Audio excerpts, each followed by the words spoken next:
नमस्कार किसान भाइयों, स्वागत है एक नई वीडियो में। इस वीडियो के माध्यम से बताऊंगा कि टमाटर की फसल में तारबंदी कैसे करें और बिना किसी सपोर्ट के अर्थात टूचिंग तार के मुख्य बांस को कैसे रोकें। किसान भाइयों, कौन से तार का उपयोग करें अथवा तार कौन सी कंपनी का लें, कितने बड़े बांस की जरूरत पड़ने वाली है। किसान भाइयों, बांस को गाड़ने के लिए कितने गहरे गड्ढे करने होते हैं, कौन सी सुतली का उपयोग करना चाहिए, प्लास्टिक की या फिर जूट की सुतली का, सब कुछ बांस, तार, सुतली, धागा और बांस की गड़ाई से लेकर तार खिंचाई कैसे करें, इन सब की संपूर्ण जानकारी देने वाला हूं।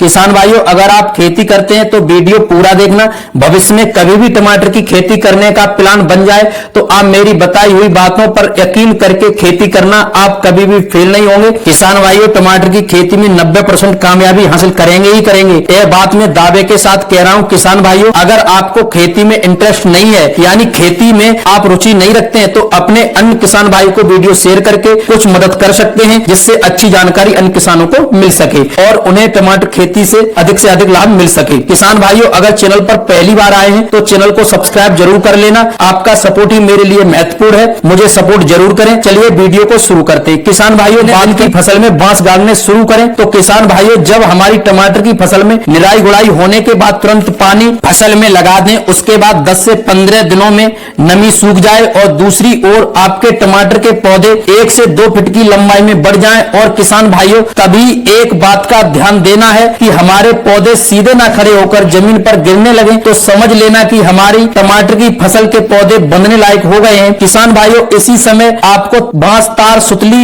एक प्लास, गड्ढे खोदने वाली मशीन, एक बेलचा, फावड़ा आदि सामान की जरूरत पड़ने वाली है। और हाँ, थोड़े लेट बांस गड़ेंगे तो जल्दी खराब भी नहीं होंगे, इस बात का जरूर ध्यान रखें।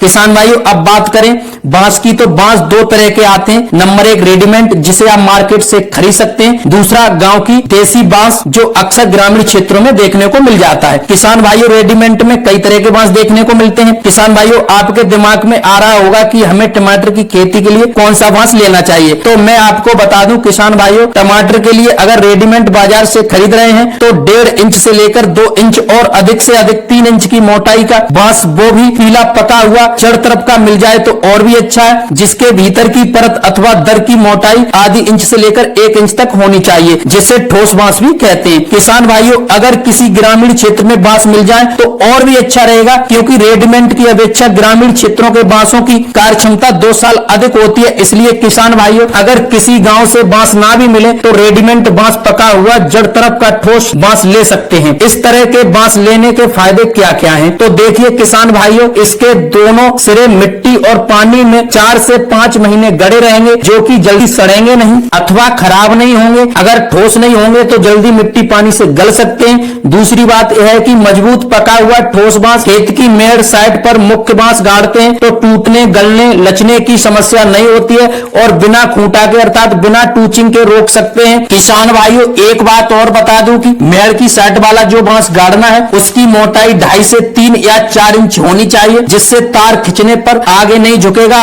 और खूंटा नहीं गाड़ना पड़ेगा। किसान भाइयों, मेरे खेत के बांस देख रहे होंगे, इनको आए हुए 4 से 5 साल हो चुकी हैं। मैंने ग्रामीण क्षेत्र से लिया था और खराब नहीं हुआ है। मेरे बांस खराब क्यों नहीं हुए हैं, मैंने एक टेक्निक का उपयोग किया है, उसको मैं आगे वीडियो में बताऊंगा। वीडियो को पूरा देखना, तभी सब कुछ समझ में आएगा। किसान भाइयों, अब बात आती है बांस के टुकड़े कितने फीट के होने चाहिए, तो बता दूं किसान भाइयों, बांस के टुकड़े 7 फीट के होने ही चाहिए। अगर 7 फीट के ना मिले तो 6.5 फीट के होने चाहिए। अगर ये भी ना मिले तो 6 फीट के तो होने ही चाहिए, इससे कम नहीं। 6 फीट के बांस के टुकड़े से हमें क्या घाटा देखने को मिलता है और 7 फीट के बांस में क्या फायदा देखने को मिलता है, सब कुछ वीडियो में आगे बताऊंगा, वीडियो को पूरा देखना। किसान भाइयों, यह तो बात रही बांसों की। अब बात करें गड्ढों की, तो किसान भाइयों, गड्ढे 2 तरह से कर सकते। नंबर 1 हाथ वाली पाइप की ठोकी, जो नीचे 4 इंची का पाइप कटर लगा होता है और ऊपर 1.5 इंची पाइप लगा होता है, उससे ठोक ठोक कर गड्ढा करते हैं और किसी हथौड़ी मार मार कर मिट्टी निकालते रहते हैं। यह तरीका कुछ कठिन है, इससे समय भी अधिक लगता है और थकाऊ युक्त काम है और 2 लोगों को लगना भी पड़ता है। दूसरा तरीका है मशीन द्वारा, यह तरीका सबसे बेस्ट है और समय की भी बचत होती है। किसान भाइयों,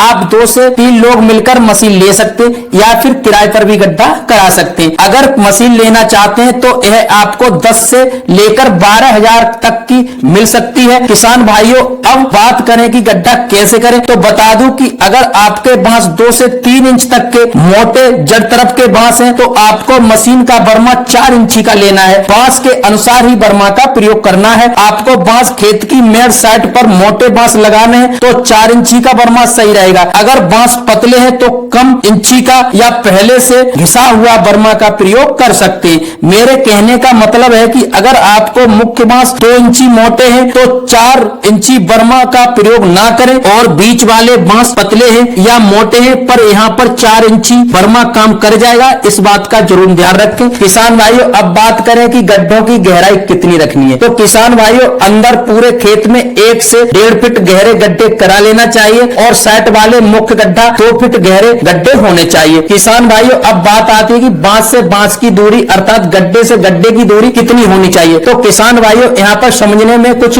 बातों का ध्यान देंगे, जैसे कि आपके खेत की मेड़ पूर्व पश्चिम उत्तर दक्षिण होगी, पर आप कहेंगे कि यह तो सब खेतों की होती है, पर बात है कि इसका क्या मतलब है। तो ध्यान से समझिए कि हमारे यहाँ हवाएं पूर्व से पश्चिम की ओर चलती हैं और पश्चिम से पूर्व की तरफ चलती हैं। जब हमारे खेत की लंबाई उत्तर से दक्षिण की तरफ हो और चौड़ाई पूर्व से पश्चिम की तरफ हो और लंबाई अधिक हो और चौड़ाई लंबाई से कम है, तो हम पूर्व से पश्चिम की तरफ लाइनें या बेडों को बनाएंगे, जिससे पूर्व से पश्चिम या फिर पश्चिम से पूर्व से चलने वाली हवाएं आसानी से इधर उधर पास हो सके और निकल सके, और तार भी कम लंबाई में लग सकेगा, जिससे हमारे टमाटर में लगे हुए बांस गिरने के चांस कम रहते। किसान भाइयों, उसके बाद पूर्व से पश्चिम खेत की मेड़ की नाप करके 12 से 15 फीट की दूरी कलेक्ट कर सकते हैं। आपकी बांस से बांस की दूरी कम से कम 13 फीट या फिर 12 फीट होनी चाहिए और अधिक से अधिक 15 से 16 फीट तक व इससे कम ही होनी चाहिए। 12 से 15 फीट के बीच की दूरी पर बांस होने चाहिए। किसान भाइयों, एक बात का जरूर ध्यान रखना, जब भी पूर्व पश्चिम की मेड़ पर गड्ढा करेंगे तो दोनों तरफ की मेड़ से 3 से 4 फीट अंदर ही गड्ढा करने हैं और मेड़ की तरफ मशीन को तिरछा थोड़ा झुकाकर गड्ढे को करना है, जिससे हमारे बांस मेड़ की तरफ झुकते रहे, जिससे तार खींचने पर वो अंदर की तरफ अधिक ना झुक पाए और फिर झुके हुए बांसों को अच्छी तरह से मिट्टी डालकर ठोक देंगे। किसान भाइयों, अब बात करें वायर यानी तार की। तो किसान भाइयों, तार की वायर 2 तरह की आती है। नंबर 1 क्लिच तार वायर, नंबर 2 बंसल की सादा तार वायर। ये दोनों तार वायर अच्छी कंपनी के होने चाहिए, अन्यथा जंग लगने का खतरा जल्दी बढ़ जाता है। वैसे सादा तार वायर बंसल कंपनी का ओरिजिनल होना चाहिए। ये आपके टमाटर की फसल को कम से कम 3 से 4 साल काम कर सकता है। किसान भाइयों, अब बात आती है तार की खिंचाई कैसे करें। किसान भाइयों, आपके खेत में बांस गड़ने की प्रक्रिया पूरी हो चुकी होगी। अगर आपने 6 फीट के बांस पूरे खेत में गाड़े तो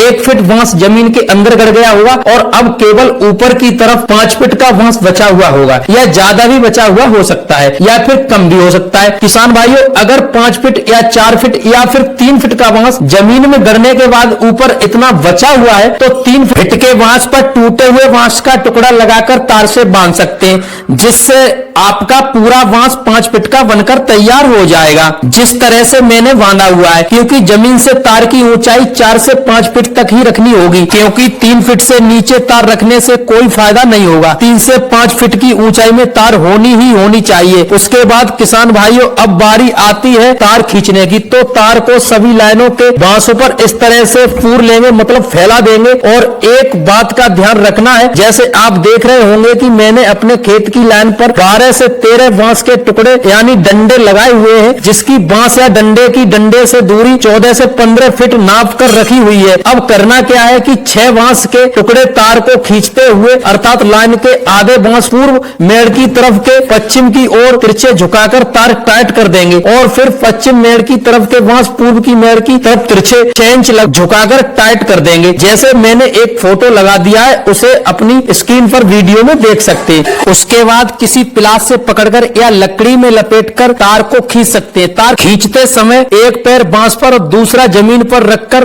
और मुख्य मेड़ वाले बांस के जस्ट पीछे वाले बांस पर एक दूसरे व्यक्ति तुम्हारी तरफ धक्का लगाएगा, जिससे अन्य बांस का खिंचाव तुम्हारी ही तरफ बढ़ेगा और एक तरफ का तार टाइट हो जाएगा। उसके बाद यही काम उसी लाइन पर दूसरी ओर करना है और फिर आधी बची हुई लाइन का तार टाइट हो जाएगा। इस समय एक बात का जरूर ध्यान रखना है, कहीं भी आपके तार में इस इस तरह से फंदा ना लग पाए जो आप वीडियो में देख रहे होंगे, इसको निकाल देंगे, या फिर लग गया है तो वहां से तार काट कर इस तरह से बांध देंगे। इस तरह से तार की खिंचाई का काम पूरा होता है। किसान भाइयों, अगर आप इस तरह से बांस नहीं गाड़ना चाहते हो तो आप मुख्य बांस पर कैंची भी लगा सकते हो और बांस कैंची को रोकने के लिए टूचिंग तार व खूंटा लगा सकते हैं। पर हाँ किसान भाइयों, आप इस तरह से जो पहले बताया उस पर भी खूंटा लगा सकते हो। किसान भाइयों, अब बात करें टमाटर के पेड़ को बांधने वाली रस्सी अर्थात सुतली कौन सी ले। किसान भाइयों, मार्केट से टमाटर के पेड़ बांधने के लिए किसान भाइयों दो तरह की सुतली उपयोग करते हैं। नंबर 1 प्लास्टिक की सुतली,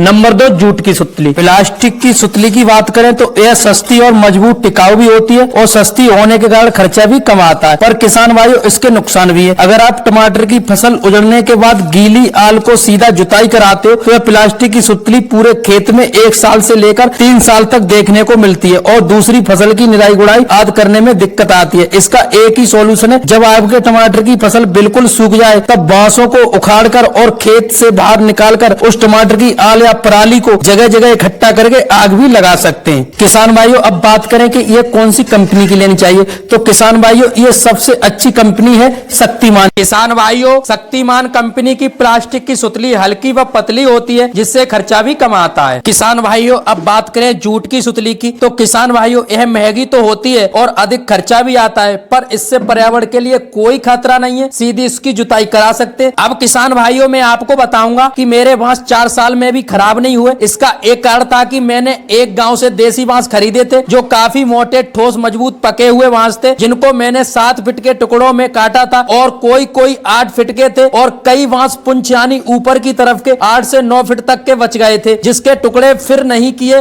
उसके बाद साल बाई साल जितना टुकड़ा जमीन में गड़ने के बाद सड़ या गल जाता तो उसे तोड़कर फेंक देते थे, खराब होता था उसे उल्टा करके डाल देते थे। और हाँ किसान भाई, अगर आपको मालूम पड़ रहा है कि बांस का मोहरा गला हुआ लग रहा है तो उसे तोड़ना ही अच्छा है, अन्यथा फसल में लगने के कुछ दिनों बाद या तार खींचते वक्त टूटा तो परेशानी होगी व समय भी खराब होता है। किसान भाइयों, 6 फीट के बांस के टुकड़े ज्यादातर नहीं लेना चाहिए, क्योंकि अगर 1 साल में जमीन में गड़ा हुआ बांस सड़ गल जाता है तो 1 फुट बांस कम हो जाता है। यही कारण है कि जहां तक हो सके वहां तक 6 फीट से ऊपर का ही बांस का टुकड़ा लेना चाहिए। किसान भाइयों, जहां तक हो सकी वहां तक मैंने जानकारी आपको 100% सत्यता के साथ दी है। किसान भाइयों, अगर वीडियो अच्छा लगा हो तो वीडियो को एक लाइक जरूर कर देना और हमारे चैनल को सब्सक्राइब जरूर कर लेना। इसी तरह की वीडियो हम आगे देते रहेंगे। जय हिंद, जय भारत, भारत की शान हमारा किसान। नमस्कार, थैंक यू।